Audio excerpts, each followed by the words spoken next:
All right, we got it. Zulma Gonzalez. This mic is all yours. Thank you, thank you, thank you. And a magnificent Monday to each and every only one of us. Only one, only one, only one. And how often we forget that. How often do we go out there, we look out there and don't realize that it's really all right here. I was motivated to post on Facebook this morning. I'll read that in a little bit, but um, let me share my screen as I always do and remind us from the very beginning to mind our mind. Dr. Ernest Holmes teaches to learn how to think is to learn how to live. This is a course in mind training. The course tells us it all learning involves attention and study at some level. And we're also reminded from the course that an untrained mind can accomplish nothing. And Dr. Ernest Holmes writes that thoughts and things are but two ends of the same proposition. Since it is impossible to stop thinking, we cannot stop creating. Our choice is whether we shall create constructively or destructively. We are studying Course in Miracles, meeting science of mind, and other mental sciences, and we'll be uh, sharing from different sources today. Uh, yeah, yeah. So today I want to talk about forgiveness, just a little bit. Forgiveness. And for those who are not seeing the screen, there I have an image of Mother Teresa, who said, "If you judge people, you have no time to love them. If you judge people, you have no time to love them." And of course, the way that's interpreted in the course is that we are seeing people as we think they are instead of as they actually are. We are judging them. We are looking at them from as the way we believe they should be. And of course, mm, I say that we should that it's our business to stay out of the should house. We should stay out of the should house. Uh, if we judge people, we have no time to love them because we're not seeing them for who they actually are. And and that this I was prompted this morning to um, post on Facebook, which I don't anymore. Lovable does because he has his own Facebook page. I hope you know that it's a fun place to be. Um, but this morning, it's just been on my mind over the last few days, last couple of weeks actually. Um, and I titled it "What Controls You?" And here's what I wrote. I listen to folks talk about how they feel about other folks. The speakers are voicing their thoughts about these other folks, not about the folks themselves.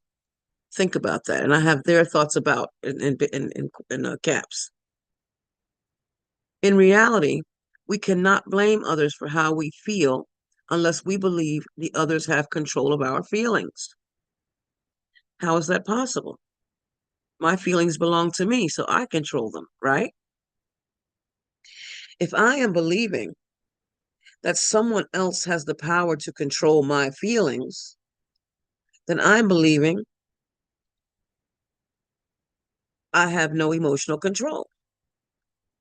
I'm believing that something or someone outside of me has control of what's inside of me. That's a false and painful belief. How can I blame you for my feelings? Big caps, my. How can I blame you for my feelings? My feelings come from my thoughts. If I'm blaming you for how I feel, then I have to be blaming you for what I think. My thoughts belong to me, right? When I say that you hurt my feelings, what I'm really saying is that I didn't expect you to say or do what you said or did. My hurt then is based on my expectation. Notice here that only the words I and my are used in connection with the hurt and expectation. We place value on people. We place value on things. We place value on situations. That is where our thoughts and feelings come from. If I value you as a person and you're not being who I think you should be, then I'm hurting. But you are just being who you are. You don't have to be, nor should you be, who I think you should be. That would be me trying to control you. Obviously, if I think you have control of my feelings, I don't realize I'm not controlling myself. How in the world can I control you when I'm not even controlling myself? If you find yourself with hurt feelings often, ask yourself whose feelings they are. Then ask yourself who's in charge of your feelings. Maybe, just maybe, you'll let yourself and others off the hook by realizing somebody just got a phone call right in the middle of me reading what I'm reading. I need a moment. Mm.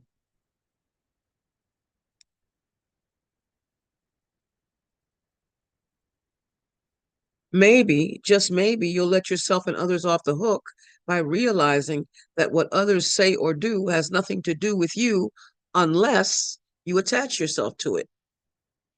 We are all connected by way of the same source of creation, and that's source with a capital S, of course.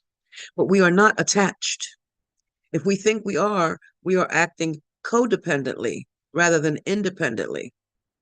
Yes, we rely on one another, but we don't have to try to control the thoughts or actions of others for our survival. I used to think like that.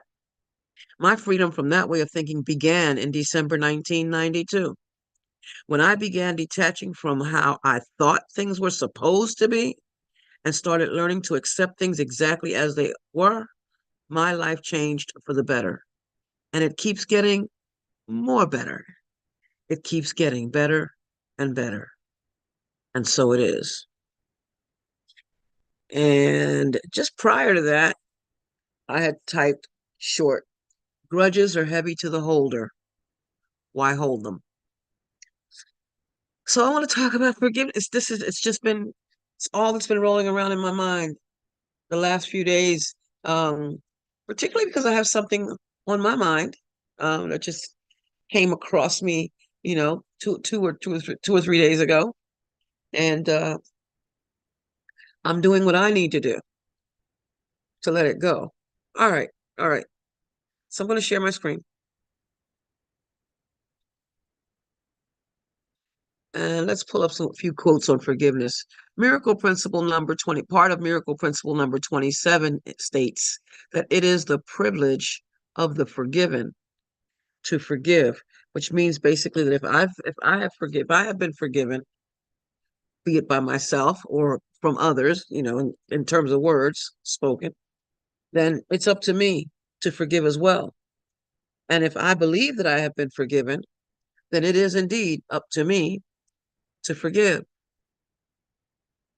From the book to How to Change Your Life, Dr. Ernest Holmes writes, your spiritual garden, first planted in the soil of emotional serenity, must be kept nourished with love and watered with expectancy. And what made me use that quote is that oftentimes we talk about things that we claim we have forgiven. No, these things are to be nourished for emotional serenity. They must be kept nourished with love and watered with expectancy, the expectancy that things will keep getting more better, better and better. We say we have forgiven it, and then we tell the story. And we say we have forgiven it, and then we tell the story again. Forgiveness, the course teaches, is an empty gesture because it entails correction. Without this, it is essentially judgmental rather than healing.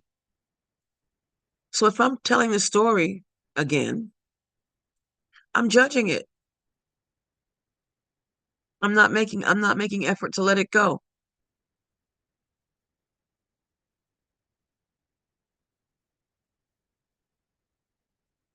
Joel Goldsmith, from the Joel Goldsmith Reader, writes, when a new consciousness is attained, you have risen above trying to do or be something of yourself. You are living by grace, and it is the grace of God that functions through you as benevolence, purity, kindliness, and integrity. It is a state of grace that is functioning in your life. He wasn't saying that you are living through, that you're functioning through criticism and complaining and whining and moaning. No, benevolence, purity, kindliness, and integrity. And the fourth quote that I have is from Ruth Miller in her book, Unveiling Your Hidden Power, Emma Curtis Hopkins, Metaphysics for the 21st Century. Very, very good book. Ruth Miller is actually using all of Emma's work in this particular case, her famous 12 lessons of truth, and made kind of a workbook out of it. It's really good work. And Emma wrote, a man or a woman, a person, is more like the company he keeps than the people from whom he is descended. And that means clearly that we cannot blame our mother, our father, our siblings, the family of origin. We can't blame them for what's going on with us. We are responsible. We are responsible for all of it. And if we are or have been blaming, continually blaming, every time I, go to talk about, let's see, let me think of something. Uh, oh, I got to think of something now.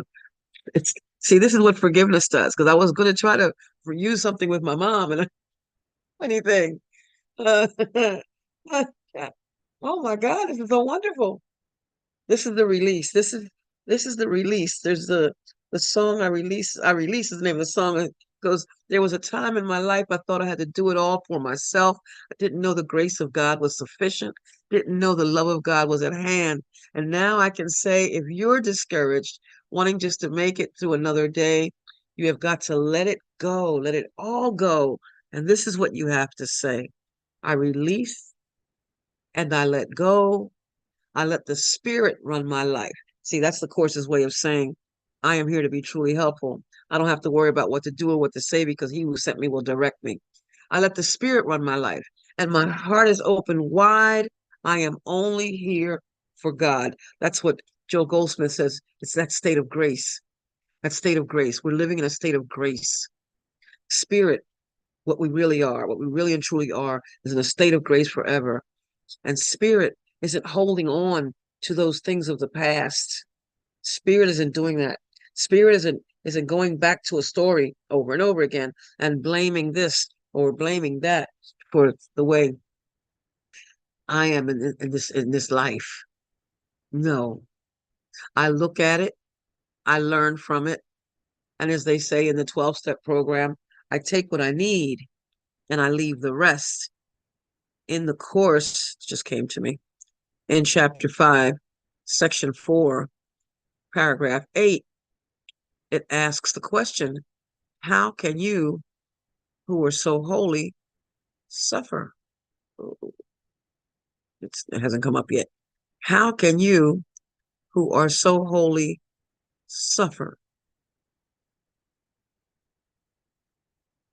It reads, and this is in paragraph 8, it reads, I see your hand, Karen, give me a minute.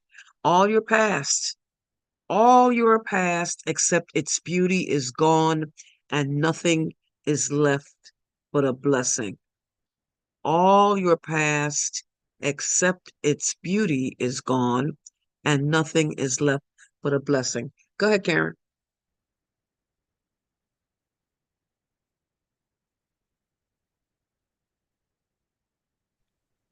Good morning, friend. Morning, Rafiki. How you doing? I'm well and Um, wonderful. How are you? I'm good. I just wanted to say how much I loved your poem. If you want to call it a poem, whatever you want to call it, your what you wrote, what controls you? I mean, that's really, really good what you wrote. And I agree. I agree with it. And so one of the biggest lessons I can say that I've learned in this course is that I can't blame anyone. That is one of the biggest miracles, one of the biggest gifts that happened for me. You said we cannot blame others for how we feel. My feelings come from my thoughts. What others say or do has nothing to do with you unless you attach yourself to it. And I'm going to add to that, or take it personally, which is basically the same thing. Okay. If I'm going to take it personally, yeah, I'm going to be offended. But when I can recognize that it has nothing to do with me, okay, because we all have our own thoughts, and we're always going to either choose either the right mind or the wrong mind. And this forgiveness that you're talking about reminds me, with everything that you wrote here, that we forgive our brother for what didn't happen, because what didn't happen was you did not do anything to destroy my peace of mind. You did not do anything to upset me. You did not do anything to cause me harm. They came exactly from what you said, my thoughts. I chose, I am responsible. So that is a beautiful lesson in forgiveness, to remember that, you know what? I can forgive my brother for what he has not done, because he has not destroyed my peace. He has not, whatever I think he said or did, that has nothing to do with me. And that is such a good reminder, Zulma. And that's all I'm going to say for now, but thank you. Thank you. Thank you. Um, this hit me I don't know, just a couple hours ago I couldn't, I'm telling you, it's the only thing that's been on my mind about um, people holding grudges and I always say when people holding grudges, I say, well, let me see that, show it to me. If you're holding a grudge, let me see it. And it's just a way of saying that it's just not there, and how much pain and grief we cause ourselves with it. And it says, this, according to Facebook, that was 2 hours ago. All right, that was just around 8-ish. That it was just spilling. It was spilling, and I couldn't help it. So, um, um, and that as a result of me laying here, and I had been thinking about forgiveness all week, and I've been thinking about it since for a couple of weeks, and I guess it started with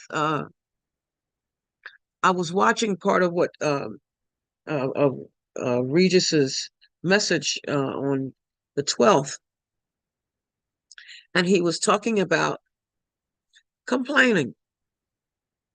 He was talking about complaining. And if I'm here only to be truly helpful, my complaints aren't going to help a darn thing. Me complaining about whatever isn't helping unless I'm trying, and not even unless I'm trying to get you to commiserate with me, which isn't true empathy, right? That's really not helping. Oh, you know what, Zoma, you're right. That thing, and you were just, blowing it up and blowing it up, and you're probably patronizing me and thinking, God, I wish you'd shut up. Why is she complaining about this thing? Let it go already. And that's the thought that we're saying that we're trying to commiserate, um, and we're calling that being a good friend or being a good whatever, but it's certainly not being a good miracle worker. It's certainly not being a good miracle worker. We are. There's a passage in the Bible that says something like, "A fire that gets no wood won't burn." A fire that gets no wood won't burn. If I don't keep adding to it and adding to it and adding to it, it'll go away. And if I'm really saying that I have forgiven the thing, why am I still talking about it? Why?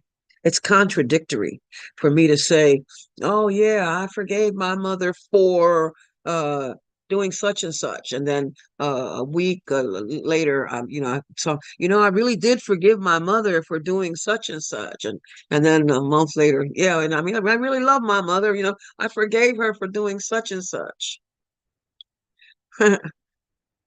Really? Did I?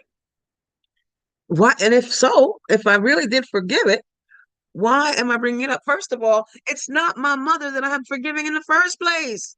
As Karen just reminds us, and from what we're talking about already, it's not what mommy said or it's not what mommy did that was the issue anyway. It was what I thought about it, what I thought. This is a course in mind training. This is a course in mind training. It's what I thought about it. Hi, Cindy, welcome. We're talking about forgiveness today. I don't know if you were in the room, or I haven't gone to the Pal Talk room. I have no idea what's going on in there. Maybe I'll go check. Uh, I don't know who's there. I'll see. Um, Hi, Richie. I don't know who you are, but hi anyway. Welcome. Or is that a person in the room? Is that someone in the room? And Cindy, glad that you're here. Thank you. Let me check the room. That wasn't the room I was looking in. I don't even know who that is. It just said who was online, not necessarily in the Pal Talk room. WISSAL. True. Oh, don't know your name, but thank you. Idelos is here and Mikey is here. Hi, Saranji. Saranji, welcome. I see that you're new. Welcome, welcome, welcome. So we're talking about forgiveness, the truth about forgiveness, not that make pretend, yeah, I forgave it, and then you're still talking about it like as if it's never gonna go away. Um, and we hear that we are the sum total of all our stuff, but the sum total, I'm using things that have occurred as stepping stones for my growth. Things I don't want to, may not want to see again or do again or live again, or don't want to experience these things again. That's the purpose for me of if I'm using a situation as an example, it's very, very specifically to talk about how it is helping me toward my healing, how how I can be truly helpful with it to myself first. Because once I'm truly helpful to myself, then maybe, just maybe, you may catch on to the same thing. It may not be the same for you, but how it's truly helpful. Not talk about, oh yeah, so this is what mommy did, and this is how mommy was. And I'm using my mother because that was the one. Mommy she was my idol. She was my idol. That was the one that I thought was supposed to save me. Mommy was supposed to, take care of me, and she was supposed to this, and she was supposed to that, and I was so busy in my own pain, I couldn't see hers. But once I came to see that, there was no place, no reason for me to continue bringing that up. Not at all. Not at all. Unless, again, I'm using it as to serve as a way to talk about how it has aided my healing. Yeah. Something is in the chat. Let's see. Oh, Cindy in the heart and high. Okay. So I'll go back to my screen. And today, I just found that quote. Oh, I was saying that all your past beauty is gone. All your past, except its beauty, is gone, and nothing is left but a blessing. Why are we still talking about that same thing over again? It's gone, it's gone, it's gone. Okay. So from Joel Goldsmith, the Joel Goldsmith reader, it's called New Take on Forgiveness, New Look at Forgiveness. Well, it was new back then. It was not today. But anyway, Joel Goldsmith writes, people are at war within their own families, not over money particularly or over land, but because there is nearly always something that one is demanding of another that is causing a breach.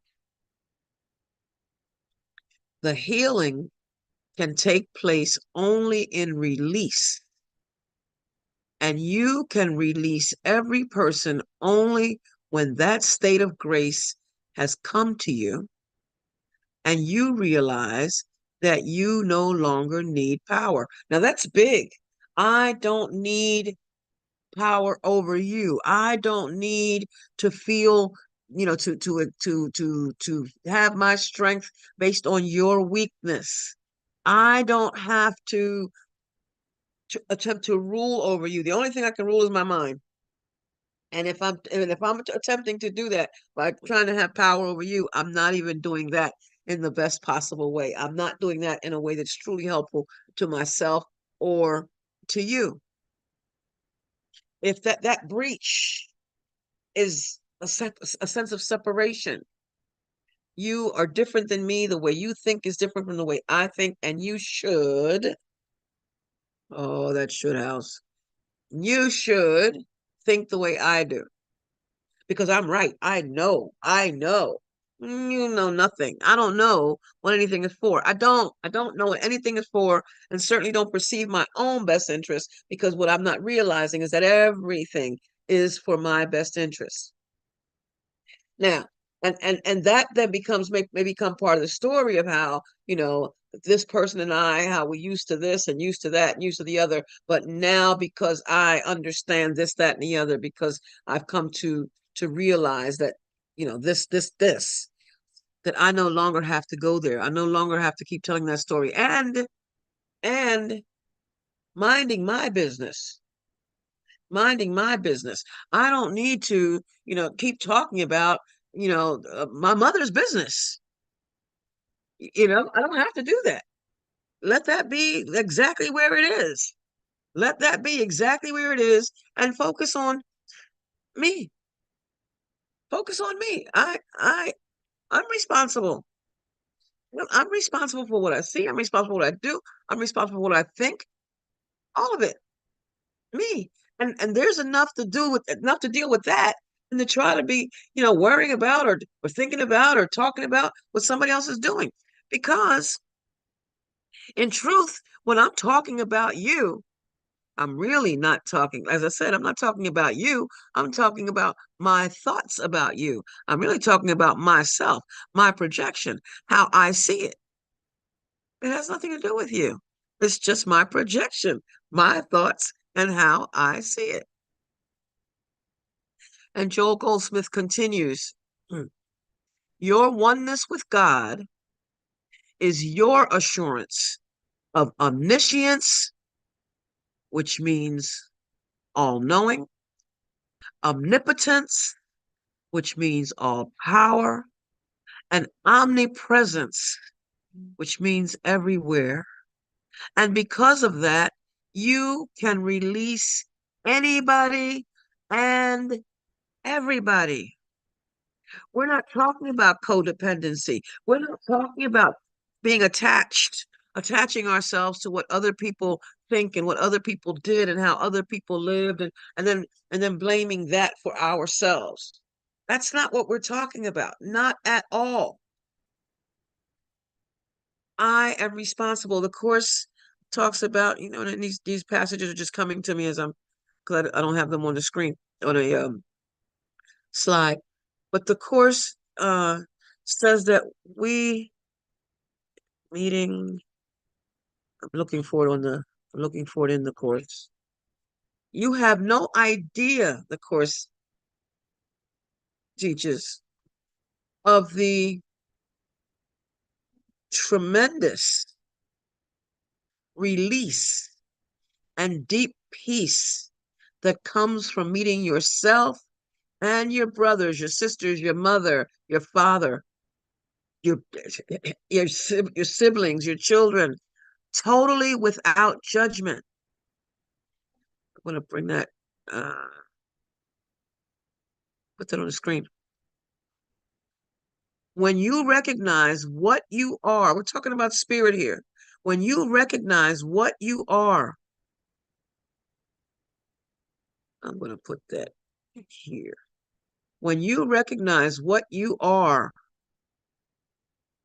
and what your brother, sister, mother, father, siblings, children, what anyone else is, when you recognize what you are and what anyone else is, you will realize that judging them in any way is without meaning. Without meaning. It means nothing. In fact, their meaning is lost to you precisely because you are judging them. Because if I'm judging you, it's not you I'm talking about. It's my own thoughts that are doing this. It means it's meaningless. It has no, remember, our thoughts don't mean anything. Our thoughts don't mean anything. My thoughts have nothing at all to do with you. Nothing, nothing, nothing at all to do with you. Nothing. Nothing. Release and deep peace. Wow. Release and deep peace. What you are is spirit, and spirit is our eternal reality, the Course teaches. That's what I am. And the Course also teaches that every response you make, every one, is determined by what you think you are. And if you don't think that you are spirit, if you think that you're a body and you have all these problems because of somebody else's problems, falling in line with what somebody else did, which was really more socialization than anything else, it's learned behavior. And Dr. Ernest writes, what you can learn, you can unlearn. What has been done can be undone. That's what the atonement is. The undoing. The undoing, being willing to undo it, unravel it.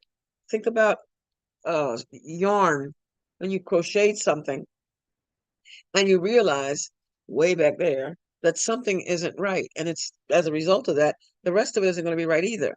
So you start, taking the yarn apart and pulling it apart and pulling it apart and pulling it apart and pulling it apart until the pattern is gone, completely gone. There's no reason to hold on of what's not there. It doesn't make sense. Joel Goldsmith continues, going back to the last sentence of the first paragraph.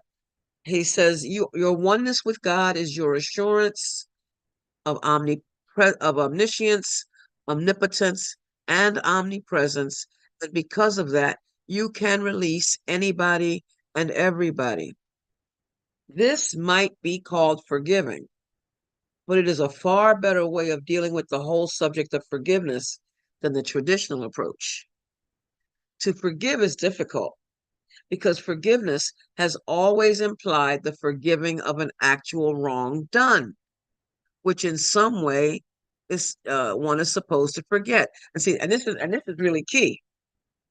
This wrong done, whatever we're calling that, it's not happening now. It's not. So that situation, we're perceiving it as something, as us being wronged, that someone has done something to us. And as Karen said earlier, that what they did has nothing to do with me. Two things occurred. They did something, that's one, and I felt some way about it. That's another. That's two different things.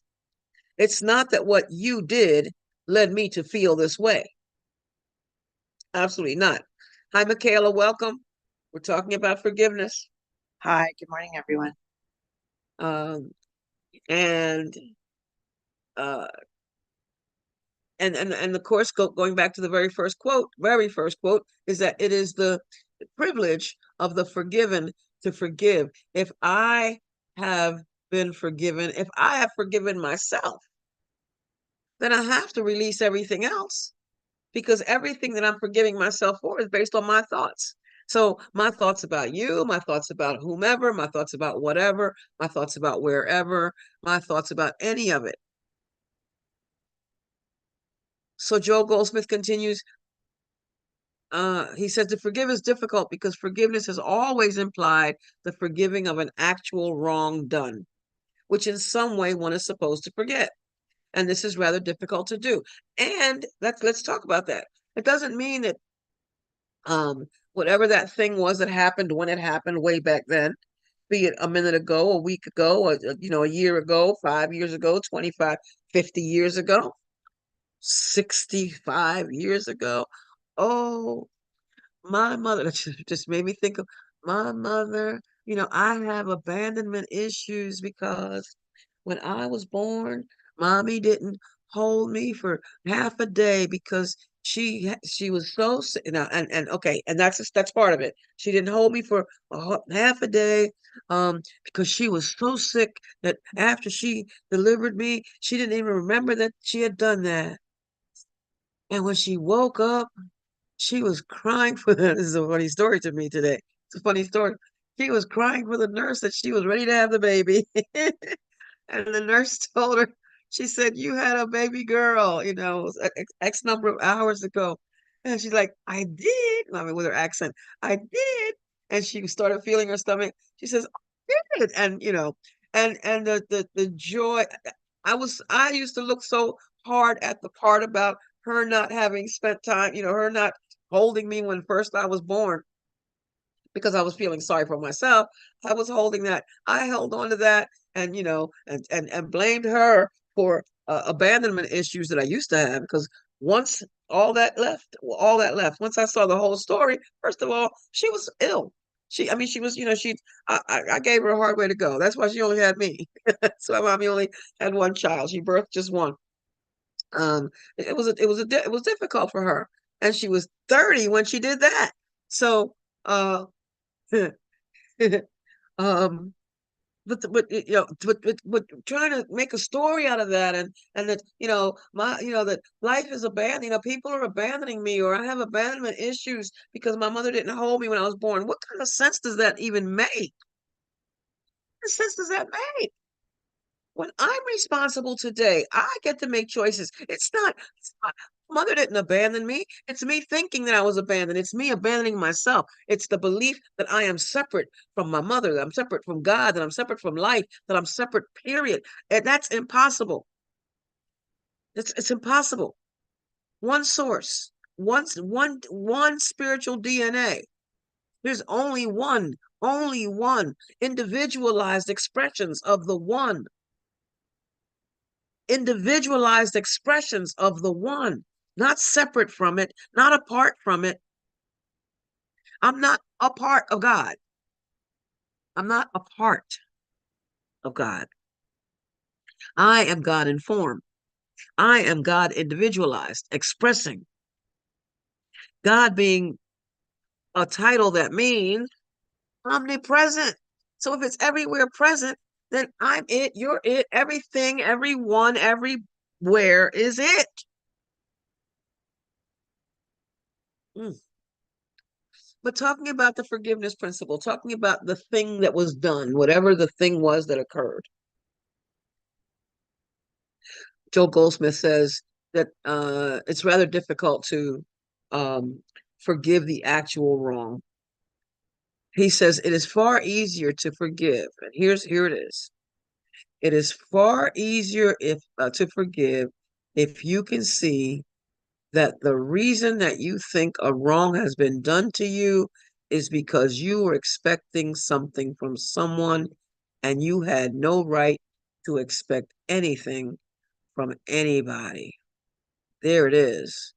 It's what I wrote. It's what Karen came and said. We had no reason to expect. Expectations are illusions. I heard that phrase somewhere. I don't know. It was somewhere in the Pal Talk room years ago. I think expectations are illusions. Expectations. What's the course says? Where is it? In chapter 29. Let me find that. I gotta find it. I gotta find it. Let's see. What is your brother for? Is it that one? Is it that one in chapter 29? In chapter 29, the question is, what is your brother for? And I'll put that on the screen. You do not know because your function is obscured to you. Do not ascribe a role to him. I'm trying to put this on the screen so I can finish reading it. Do not ascribe a role to him that you imagine would bring you happiness. And that's saying, don't don't think that you're supposed to live. It's not for me to think that you're supposed to live according to my expectations. Just think about that. We don't want others to put their stuff on us and try to get us to live according to their expectations. So why, pray tell, are we doing it to others? Why are we doing it? Do not ascribe a role to him that you imagine would bring you happiness.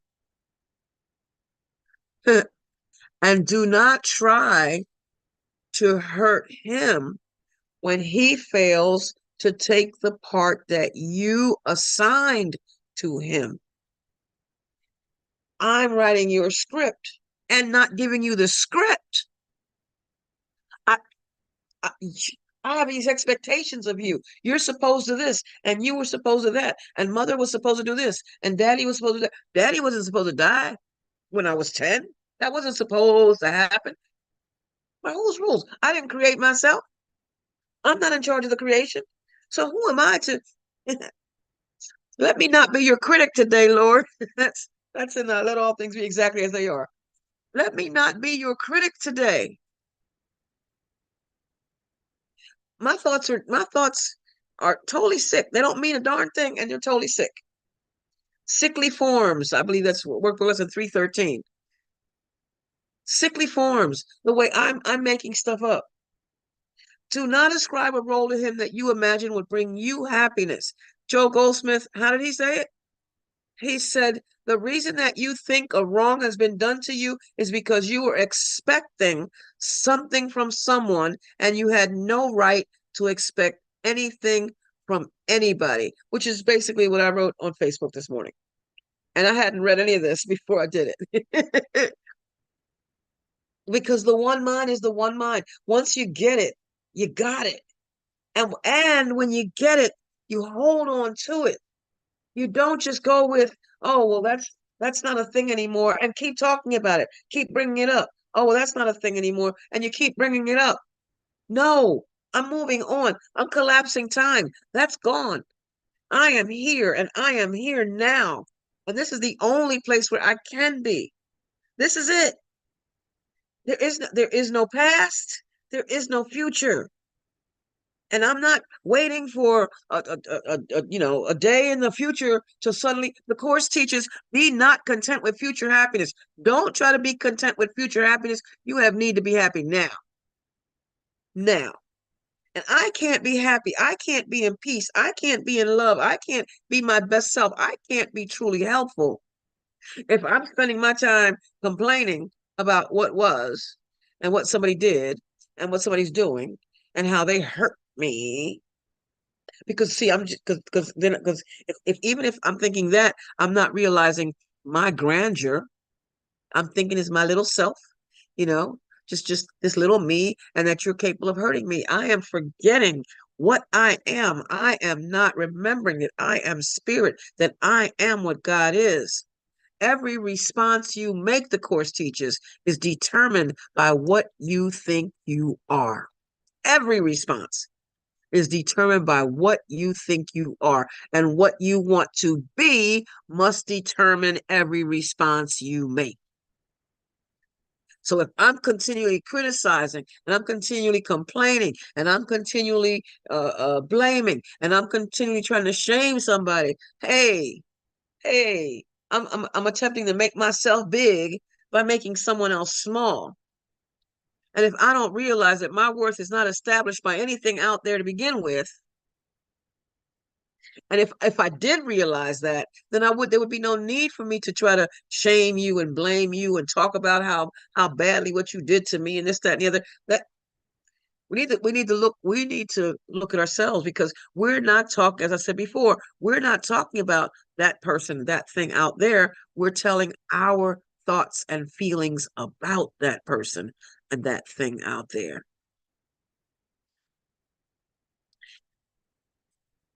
So Joel Goldsmith continues, in the beginning, it was your fault. Okay, so that's the word he's using, fault, but basically it was your responsibility.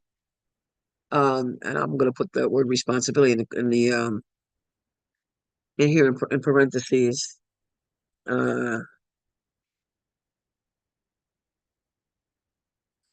Because in those days, but I like how he's saying it. He's like, they're not responsible for what's happening to you. You are. That's really what he's saying here. I'm going to put that, but nevertheless, I'm going to put that in quotation. I'm going to put that in the chat, because if we're talking about no fault, not fault finding and no blaming, then I would be doing the same thing to myself. But that is what he's saying. I didn't do that right. That's what he's saying. It's not your fault. It's not. There's no one to blame. There's no one to blame. But in the sense of what he's talking about. So in the beginning, it's your responsibility. In the beginning, it was your fault. You brought it on yourself. And what's the Course say? The secret of salvation is to realize that all this stuff that I'm letting hurt me, I am doing it to myself. And Joel continues, you expected something of someone. Back to what I was saying about expectations. Therefore, that person did to you what you are having a hard time forgiving. And Karen talked about that. It's not, they're doing something, and I thought they were supposed to do something different. You did something, and I thought you were supposed to be doing something different. And because I don't like what you did, now I'm blaming you for what I'm feeling. Oh, so you're in charge of my thoughts. I'm making you in charge of my thoughts. I'm making you be in charge of my feelings. I am giving my so-called control over to you. I am letting you be in control of my thoughts and my feelings. And I'm letting you do it, and I'm blaming you for it. Ouch. Ouch. If you had not expected anything of him, however, you would not, if you had not expected anything of him, however, you would not have, like, I'm still not reading that right. If you had not expected anything of him, you would have nothing now to forgive, and you and he would be at peace. The Course states quite clearly, there is nothing to forgive. That's a sentence in the Course somewhere. I'm not going to take the time to look for that. Don't need that right now. There is nothing to forgive. There is nothing to forgive. And that's what Joel is saying here, that if I had not had expectations of you in the first place, I wouldn't be feeling this way at all.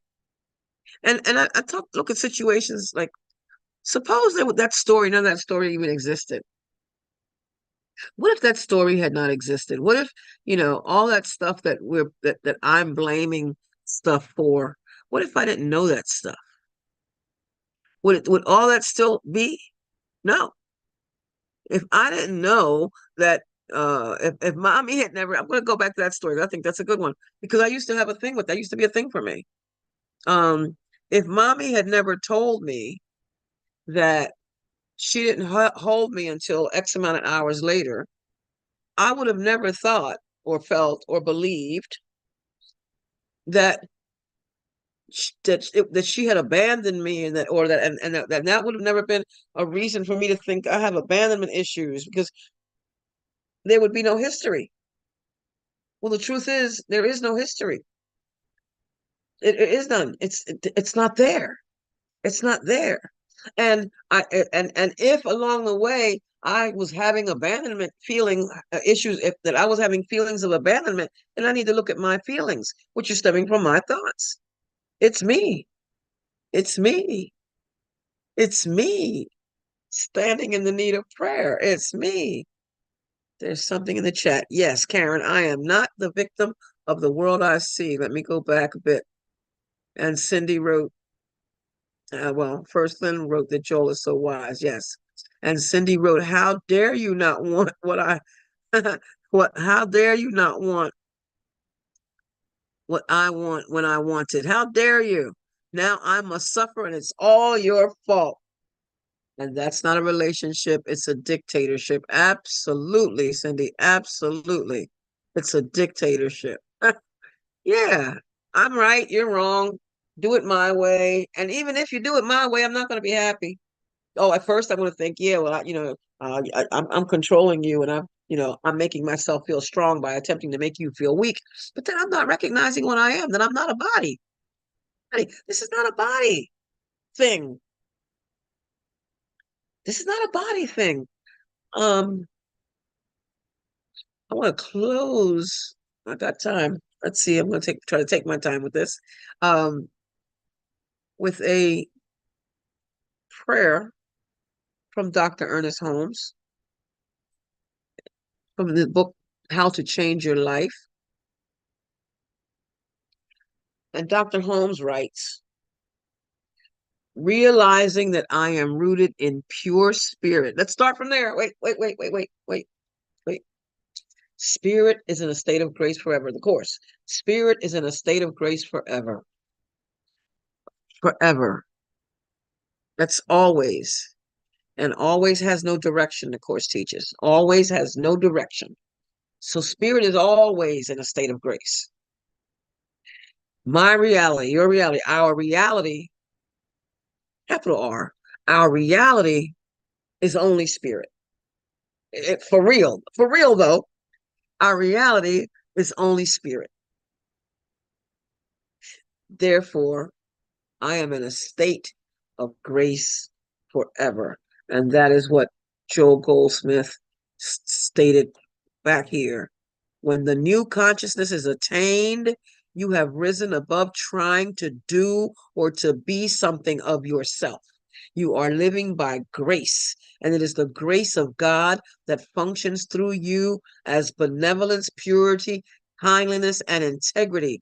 It is a state of grace that is functioning in your life. And that's because of your spirit. Here we go.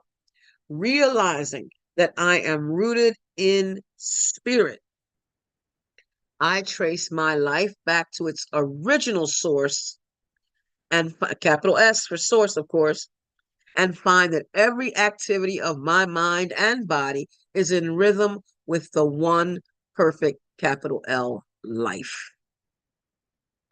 This life circulates through me now, eliminating anything that does not belong.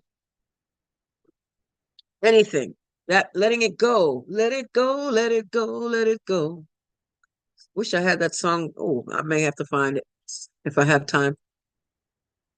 It now makes perfect. It now makes perfect every action of assimilation, circulation, and elimination in my body. And I was going to take that sentence out of here, but I decided to keep it because we're using this body to communicate. This is our communication device, and I'm using it to communicate with. I'm using it to think with. I'm using it to circulate, recirculate everything, even if it's just these crazy thoughts of mine. So this life circulates through me now, eliminating anything that does not belong. Shut up. It now makes perfect every action of assimilation, circulation, and elimination in my body. I'm letting it go. I'm looking at it, I'm checking it out, and I'm letting it go. I can't solve the problem that I think I have until I look at the problem that I think I have. Letting it go. I see stuff is going on in the chat. Karen wrote, there's a couple things in the chat. Karen wrote, there is nothing to forgive. Exactly, from the course. There is nothing to forgive. No one can hurt the Son of God. No one can hurt me. No one can hurt you. No one can hurt us. His guilt is without cause. There is nothing to be guilty of. Life is, and it's over. That moment came and it went. So even if in that split second you were quote, quote, guilty, a split second later, you're not. If in that split second I had a thought that you did something wrong, in the next sentence, it's over and it's done, it's gone. So what am I holding on to? Where's the grudge? Let me see it. I can't see it. Show it to me, please. What am I holding on to? The course teaches, let go of what's already gone. Let go of what's already gone. His guilt is without cause, the course teaches, and being without cause, it cannot exist. God is the only cause, and guilt is not of him. I was going to use that this morning, Karen. Thank you. I was actually going to use that. That's all, because God is the only cause. And I read that, but I don't know if it was Joel or if it was Dr. Ernest. One of them, I had actually read that this very morning. I did. I think it was Dr. Ernest. But anyway, but not from here. Having the will to live in joy and in wholeness. Wait a minute. Having the will. I have to be willing. I have to be willing. Having the will to live in joy and in wholeness, I am at peace with the world about me. What was that quote from the course? That you have no idea of the tremendous release and deep peace that comes from meeting yourself and everyone totally without judgment. Having the will to live in joy and in wholeness, Dr. Holmes continues, I am at peace with the world about me.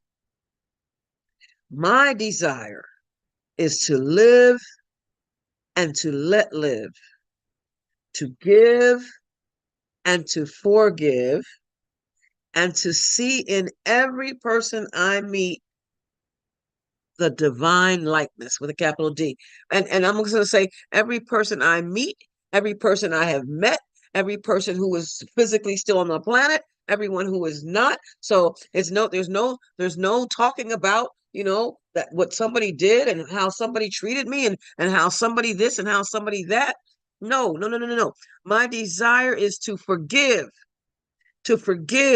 and to see in every person I meet the divine likeness. That namaste, the God in me recognizes the God in you. You are the face of God, Karen Drucker. You are the face of God. I hold you in my heart. You are a part of me. You are the face of God. I am the face of God. We are the face of God. This device is the face of God. It's God in form. Call it what you want. It is God in form. So if I'm saying that you're wrong, then I'm saying that God is wrong. I'm saying that we're separate and that God and that you and I are not one because God and I are not one. To continue with Dr. Holmes, as I now release every sense of depression or limitation, I am lifted up into a new joy of living by the giver of all life. My heart sings a song of happiness and freedom. I am free. I am free. Back to the song. I am free in the spirit. I am only here for God. From the song I released by Ricky Byers. I am free in the spirit. I am only here for God. I release and I let go. I let the spirit run my life, and my heart is open wide. I am only here for God. No more struggle, no more strife. With my faith, I see the light. I am free in the spirit. and I am only here for God. Let it go, let it go, let it go. And with that, Lynn, I give you the mic. And Karen ends with, I am not a body. I am free. I am still as God created me. Yes, indeed. Yes, indeed. Lynn, here's the mic. Thank you so much, Zulma. This has been wonderful. I have loved every bit of it, and I'm going to listen to it again later and truly enjoy it on our YouTube channel. So thank you so much, Zulma, for your willingness and your clear thought and bringing these three things together now. Because now we got Joel Goldsmith going on in here, but Yeah, I love it. I brought Emma Curtis Hopkins in too. Emma Curtis Hopkins, and yep, Oh, yep. there'll be more. There'll be more. Yeah, well, good, because you know what? This is our heritage. This is our spiritual heritage. And wow, it is a grand one. So thank you so much, Zelma. I love you, my friend. We'll Thank you. I love you.